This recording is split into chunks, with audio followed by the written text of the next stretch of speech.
आज आज हमारे देश को आजाद हुए 65 साल हो गए, 65 इयर्स। क्या दिया हमको इस देश ने?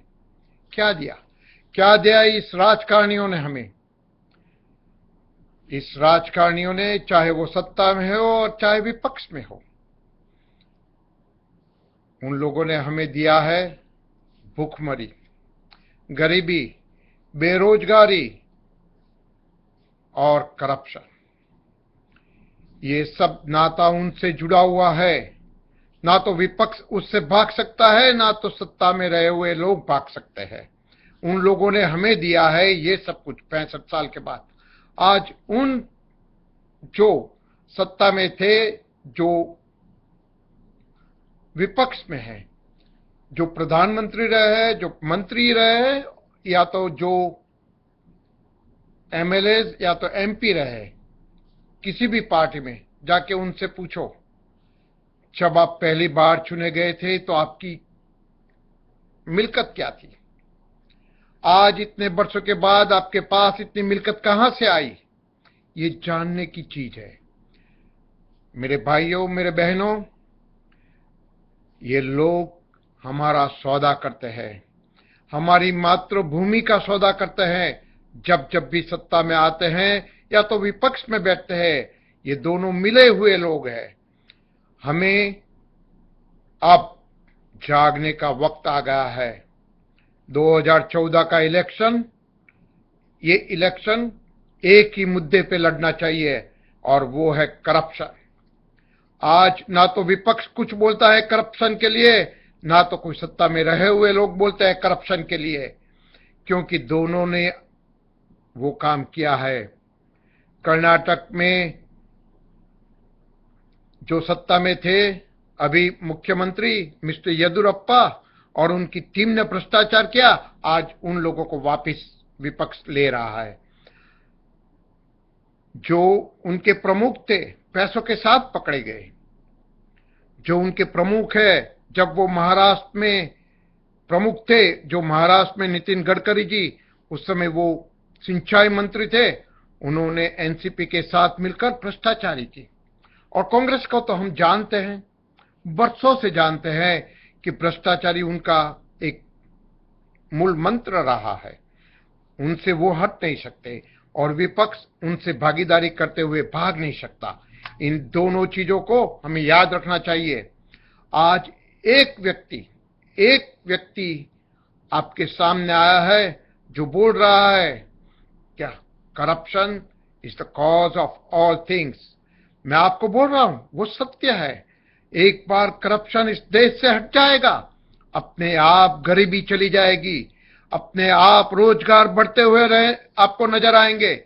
एक बार हम सब वो भारत बना सकते हैं जिसकी कल्पना आप करते हैं, जिसको इतिहास में वर्षों पहले लिखा गया था कि ये सुवर्ण नगरी थी, वो हम बना सकते हैं। देखो मेरे भाई और बहनों, 2014 का चुनाव, ये चुनाव आम चुनाव नहीं है। इस बार चुनाव विपक्ष और सत्ता के सामने एक आदमी की चुनौती है, और वो है चुनौती आम आदमी की। जब भी आम आदमी जागता है, मैं सही बात कहता हूं, जब भी आम आदमी जागता है कुछ ना कुछ तो जरूर होता है। ये बात आपको ध्यान में रखने की है। आज पीएम इन वेटिंग, पीएम जिसको बनाने के लिए वो बोल रहे हैं, इन सबका इतिहास झांको। वो गरीबी से आए हुए, 100% सही है, वो गरीबी से आए हुए हैं, लेकिन आज वो गरीब है? आज नहीं है। क्यों? 10 साल के शासन ने उनको गरीबी से हटाकर एक खास आदमी बना दिया है। कांग्रेस की तो बात ही अलग है। वो तो वर्षों से अपने इनहेरिडिटरी जैसे राज मिला है, राज 69 में जैसे हम जैसे को सालियाना बंद करके उन लोगों को, ये सभी राजदारी नेताओं का सालियाना चालू किया है। हम लोग जानते हैं, आज तक ना तो विपक्ष ने उसका विरोध किया है, ना तो सत्ता में रहे लोगों ने उसका विरोध किया है। उन लोगों ने ना तो तुम्हारी सेवा की है, ना तो हमारी सेवा की है। ये जो भी कर रहे हैं वो राजनीति नहीं, भ्रष्टाचारी को बढ़ावा दे रहे हैं। गुजरात के अंदर आप देखो, जो एक स्कूटर लेके घूमता था, उनका शहर का मंत्री था, आज वो बड़ी बड़ी गाड़ी में घूम रहा है। उसके पास करोड़ों के फ्लैट या तो बंगले हैं। कहां से आए ये सब कुछ?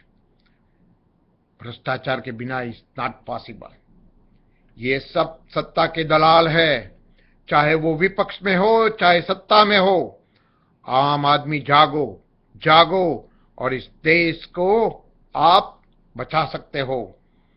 बस अब हमें चाहिए आम आदमी की सरकार, जैसे दिल्ली में है वैसे हमें चाहिए आपकी सरकार दिल्ली फेडरल गवर्नमेंट में, लोकसभा में, जिससे हम सच्ची लोकशाही को प्रस्तापित कर सके, लोगों का शासन हम कर सके। सुशासन की बात करते हैं लोग, सुशासन क्या वो सीख के आए थे?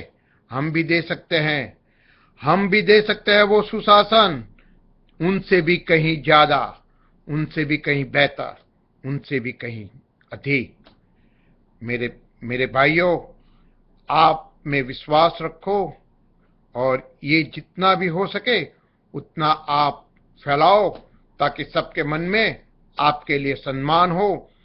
आपके लिए सम्मान हो मीन्स जनता के लिए सम्मान हो। जनता को सोचना चाहिए।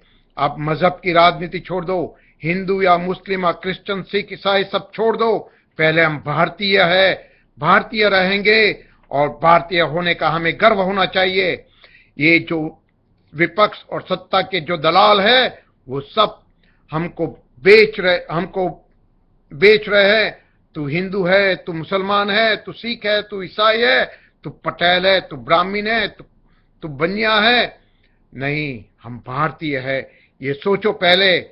छोड़ दो इन सब राजकारण को और एक हो जाओ, एकजुट होके हम सबको आवाज दे सकते हैं।